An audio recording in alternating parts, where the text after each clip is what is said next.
पढ़ाने का कुछ ऐसा है अंदाज, पढ़ाने का कुछ ऐसा है अंदाज, दे भ्रम के जाल को काट। जब साथ हों मैम स्वीटी, तब पास हों सब बेटा और बेटी। नमस्कार दोस्तों, मेरा नाम लता त्रिपाठी है। आप सोच रहे होंगे कि इन पंक्तियों से शुरुआत मैंने क्यों की, क्योंकि मैं हिंदी साहित्य मेरा सब्जेक्ट रहा है और मुझे हिंदी में बड़ी रुचि है। इस वजह से मैं थोड़ी बहुत कविता लिख लेती हूँ।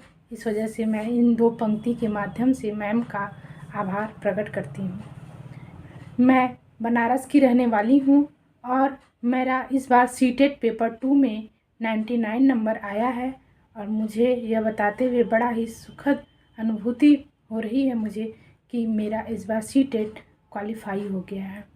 और इसका श्रेय मैं ma'am Sweety ma'am, learn with Sweety ma'am को देना चाहती हूँ, क्योंकि मैम के पढ़ाने का जो तरीका है वह बड़ा ही अच्छा है।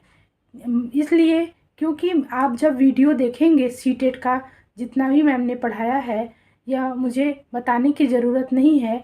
जब आप देखेंगे तो स्वयं यह पाएंगे कि उसमें जो उन्होंने जिस बारीकियों से पढ़ाया है, जैसे कि आप सीटेट का पेपर जो दिए हैं उनको यह जानकारी होगी कि उस प्रश्न में यह पूछा रहता है कि आलोचनात्मक कुछ शब्द ऐसे होते हैं, जैसे आलोचनात्मक, समालोचनात्मक, क्रियात्मक, विश्लेषणात्मक, संज्ञानात्मक, ऐसे कुछ शब्द दिए रहते हैं जिससे कि हम लोग क्वेश्चन तो मतलब समझ में आता है मुझे, लेकिन जब एग्ज़ाम हॉल में जाते हैं और गलत टिक करके चले आते हैं।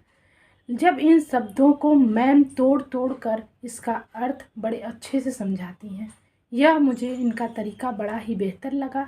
मैंने पहले भी यूट्यूब से पढ़ा, किताबों से पढ़ा, लेकिन जब इन बारीकियों को जब तक नहीं समझेंगे आप, तब तक आप कहीं ना कहीं आपके नंबर कम अवश्य आएंगे। इन बारीकियों के साथ मैम का पढ़ाने का तरीका बड़ा ही बेहतरीन है।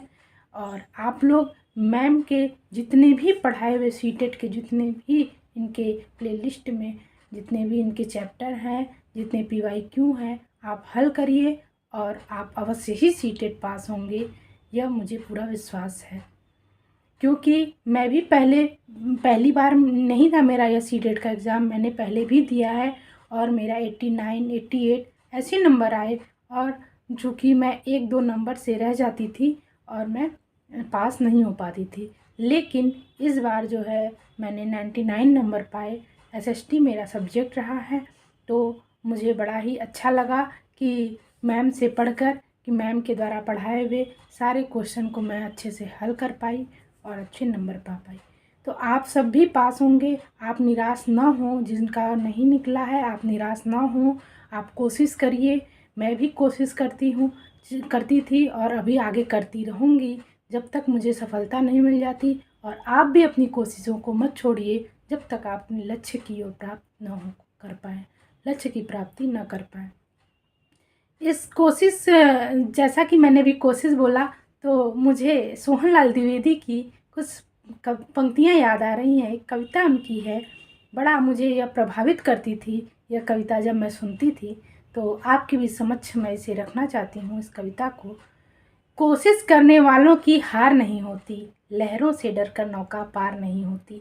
कोशिश करने वालों की हार नहीं होती, लहरों से डरकर नौका पार नहीं होती। नन्ही चींटी जब दाना लेकर चढ़ती है, चढ़ती दीवारों पर 100 बार फिसलती है। लेकिन चढ़कर गिरना, गिरकर चढ़ना न अखरता है, आखिर उसकी मेहनत बेकार नहीं होती। कोशिश करने वालों की हार नहीं होती, लहरों से डरकर नौका पार नहीं होती। तो ये जो कविता है यह मुझे बड़ा ही प्रभावित करती थी। और आप लोग भी यही हमेशा कोशिश करते रहिए, कभी हार मत मानिए, आपको सफलता अवश्य मिलेगी। और कहा भी गया है कि करत करत अभ्यास थे, जड़मत हो सुजान, रसरी आवत जात से सिल पर पड़त निशान। अभ्यास करते रहिए, अपने निरंतर अभ्यास करने से एक दिन आपको सफलता अवश्य मिलेगी, यह मुझे पूरा विश्वास है। और आप भी अवश्य पास होंगे, आप निराश ना हो और मेहनत करते रहिए। मैम के जितने भी पढ़ाए हुए सीटेट के चैप्टर हैं, चैनल हैं, उनके प्लेलिस्ट में दिए हुए हैं, सारा आप पढ़िए और आप अवश्य ही पास होंगे। धन्यवाद।